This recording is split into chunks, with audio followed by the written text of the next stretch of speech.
This is a lovely apple and pear orchard called Oak Valley Estates, which is set deep in the heart of the fruit growing region called the Elgin Valley.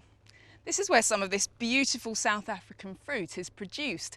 Not only apples and pears, but also plums, peaches, table grapes and yummy nectarines. I suppose it's the amazing combination of Mediterranean climate, steep slopes, excellent soils and over 100 years of experience that has made the South African fruit industry so successful. Many of these farms have been around for some time.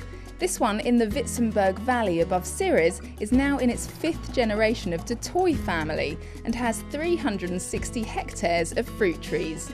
Stunning, isn't it? The growers and South African government are working together to provide a future of stability and equality for all South Africans in the fruit industry, providing education, housing and farm management opportunities for workers. There are 8 varieties of apples on this farm, including Granny Smiths and Golden Delicious, as well as the newer varieties such as Royal Galas and Top Reds. This is really something. In this pack house alone, nearly 800,000 apples are checked for quality, size and colour every day. And here they are, ready to hit our supermarket shelves.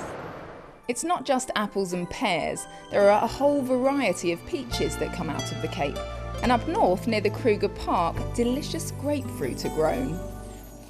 I'm right up in the mountains now, high above the town of Ceres. Feeling strangely at home actually, because it's a lot chillier. The first of the autumn rains are on their way, but I'm told that these are the perfect conditions for growing these beautiful nectarines. And these guys are in the process of harvesting them right now. You have a look at the background colour of the fruit, a nice yellowish background colour, and then also the bricks, the sugar of the fruit, and that determines when you can harvest the fruit. I'm here in the 24 Rivers Valley, deep in the Cape interior, on this farm run by Johan van Niekerk, who grows these fantastic table grapes. So, Johan, tell me, what should I be looking out for in the supermarket when I'm shopping for grapes? Well, in the UK supermarkets at the moment, we shop only our best there. So you can find our white and red seedless varieties. So how many varieties do you grow here? We've got about 4 white seedless varieties going to the UK, 3 red seedless varieties. What we've got here is Thompson seedless and Crimson seedless. We also now have got a new black seedless variety called Midnight Beauty. When the French arrived in Franschhoek, they brought with them their wonderful wine-making skills. But today we are stood here in the middle of this fantastic plum orchard. Now, Sophie, can you give me some advice? On plum picking, how do you pick a good plum? Well, I mean, it's a beautiful orchard and it's quite difficult because there's 3 different coloured varieties. So you've got your yellows, your reds and your purples. So colour isn't an indication of ripeness, it's more of an indication of variety. And they have so many different flavours. I mean, I love cooking with them, snacking on them. They really are beautiful fruit. Now, the key is though, these are Angelino, purple variety. Lovely, they look beautiful. The key is, well, it's quite basic, darling. It's all about giving them a good squeeze. I'm back up here now at Oak Valley Estates in one of the pear orchards, and it's interesting, they grow so many different varieties. These are one of my favourites. They're called Forels and they're really popular because they are so sweet and they're fantastic in puddings. It's been great being here in South Africa. It's a really beautiful country and the fruit is beautiful too.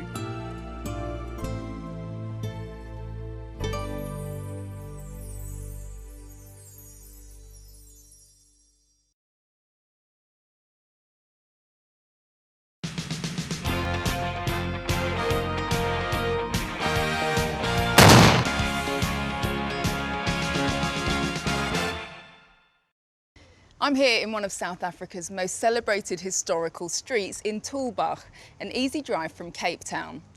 I came here to experience the home of South African fruit and have found some of the most alluring and beautiful scenery anywhere in the world. This street in Tulbagh was destroyed in an earthquake in 1969, but has now been meticulously restored. It's so quaint and charming. The town also lies in the heart of the Western Cape farming region, where you can find all that lovely, healthy fruit that reaches our homes in the middle of winter. Most people who come to the Cape concentrate on staying in and around Cape Town, with its amazing views from the top of Table Mountain, or simply sitting in the waterfront, watching the harbour at work, or going down to the peninsula in search of a pristine beach and catching a few rays. And quite right too, Cape Town is marvellous. But if you're adventurous, you'll hire a car and head off into the interior, because that's where you'll find the true beauty and character of the Cape. Now this is different. This is the Cape West Coast, wild Atlantic beaches, and in the spring a carpet of tiny flowers stretching as far as the eye can see. This is the cute fishing village of Paternoster. They catch crayfish here, absolutely yummy. The lagoon near Longaban is a stunner, and there are plenty of exciting water sports. Apart from fruit, the Cape is famous for its wine, and a trip to the winelands is a must. Magnificent Cape Dutch architecture looks out over blocks of vineyards that climb up into the mountains. Sitting out on a sunny day under a big tree, tasting the Cabernets and Chardonnays is just so wonderful. Another great attraction in the Cape is the garden route. This is the Knysna Lagoon, which from the sea can be accessed through a small entrance known as the Heads. They even have a waterfront where you can sit and watch all that nautical stuff going on. Close by are the magnificent lakes at Sedgefield, as well as the Knysna Forest. Here they even have a sanctuary for orphaned elephants. The Cape has its own Route 66, although here they call it Route 62, the alternative route to Port Elizabeth. It takes you through the Robertson Wine Valley and into the Klein Karoo, or Small Karoo, a totally different experience compared to the rest of the Western Cape. There are even a number of game reserves, so why not check out these white lions at Sambona Wildlife Reserve? There are many charming, small historic towns, lots of orchards and farming, and stacks of fun things to do, including superb restaurants with the full spectrum of European and local food. It really just takes your breath away. There's so much to see and do here, so I think it's finally time to sample the local bubbles. Cheers!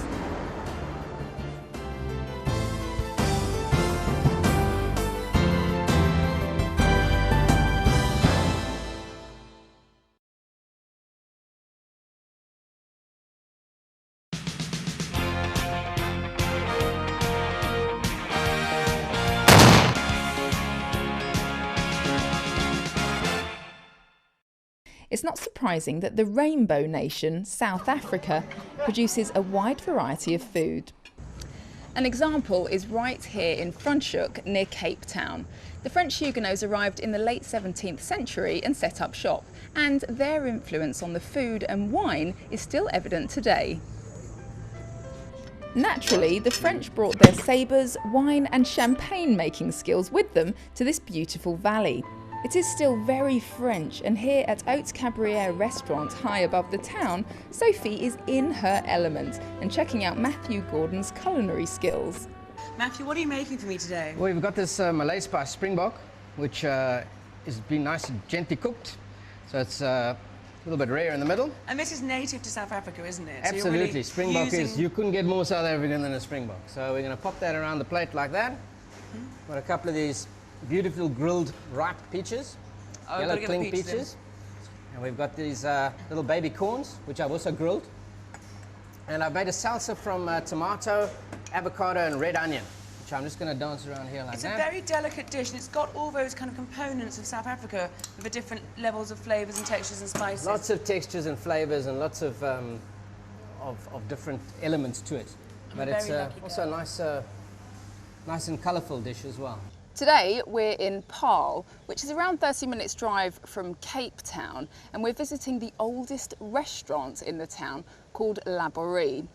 Just look at this place. It's an absolutely stunning example of the typical Cape Dutch architecture that you find in this area. Gorgeous manor house, lovely wine estate. I think I could get used to this. Don't know where Sophie's got to though. probably in the kitchen eating again. Now this is a really unique dish to this area. To South Now, Africa. I always say it wrong, so don't laugh at me. It's baboti? Baboti? You pronounce it boboti. Okay. well, Boboti. explain what it is, because it's kind of sweet, savoury. How do you make it? Usually, traditionally it goes with yellow rice. That's why we do the yellow rice. Yellow rice you get from cooking your rice in turmeric. Yeah. Then your boboti is rather get a good mince, good quality mince. We usually go with top-side mince. And what is If what's flavored- it topped with? The top, it's baked egg custard. That usually is 1 egg to half a cup milk, half a cup cream. We throw it on there, we cook it for half an hour.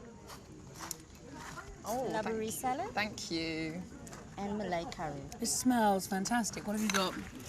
Oh, that does smell lovely. I have got a lovely salad, which I thought would be good for my diet, but there's quite a lot of cheese on there. Well, I'm going Yummy. for another really kind of traditional Cape Malay curry, so it's probably fantastic spices and sweet savoury flavours. It's seriously good stuff. Smells delicious. So where are we off to next? I think we should find out what the locals eat at home, don't you? We've experienced the restaurants. Perfect. I'm so lucky today to be on a beautiful Denal vineyard in the Western Cape. Now, I'm having a night off from cooking and the boys are going to do it for me. Johan is our wonderful host. What are you cooking for us here? This looks amazing. Well, Sophie, this is farmer sausage, or boerenwors as we call it here in the Western Cape. And these are lamb chops, right? There's Yeah, this is lamb chops, saddle chops, but What we do you call call them them here? scarp choppies. It's a very traditional dish that we do on the barbecue, on the braai. This is a nice beef fillet, which we do whole on the fire.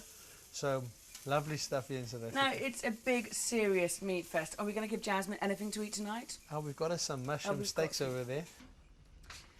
Okay, so this is my famous charcoal nectarine salad, which of course I've missed out the Parma ham view, but it still tastes very, very, very good. Well, good, because I'm starving, actually. You guys have been over there Well, I've for got boys ages. cooking for us now, so don't worry. Although I have been enjoying the wine. This is a beautiful Chardonnay from the De Wetsoff estate. So, cheers. Cheers. So, if you love food, wine, great scenery and wonderful weather, there's little doubt you'll be thrilled with a visit to the Cape. I, for one, have loved it here. Cheers.